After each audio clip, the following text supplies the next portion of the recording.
রাজধানীর কাকরাইল মোড় অবরোধ করেছেন চাকরিচ্যুত পিটিআর সদস্যরা। তাদের সরিয়ে দিতে সাউন্ড গ্রেনেড, জল কামান ও টিয়ার গ্যাস নিক্ষেপ করেছে police.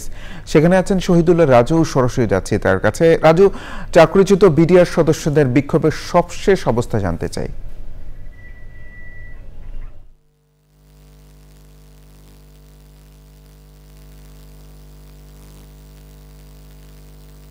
Ini gua mana kayak aku pasti.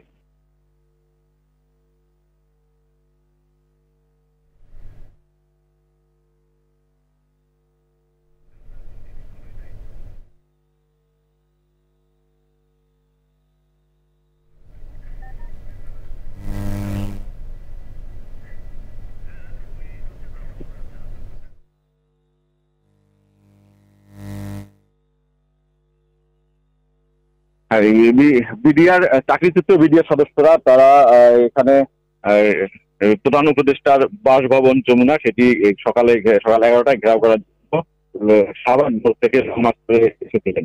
এসে প্রায় আধা ঘন্টার মতো এখানে অবস্থান করেন। এরপর পুলিশ সদস্যরা তাদেরকে চলে যাওয়ার জন্য 10 মিনিটের সময় দেয়, কিন্তু তারা চলে যাচ্ছিলেন না এবং তাদের যে দাবি বিডিআর সদস্যদের চাকরিতে পুনর্বহাল এবং আওয়ামী লীগ সরকারের আমলে যত বিডিআর সদস্যের বিচার হয়েছে সে বিচার বাতিল এবং এই 15 বছরে আওয়ামী লীগ সরকারের বিগত 15 বছরে চাকরিচ্যুত বিডিআর সদস্যদের চাকরিতে পুনর্বহালের দাবিতে তারা আন্দোলন করে আসছিলেন। আজকে প্রায় 15 দিন পর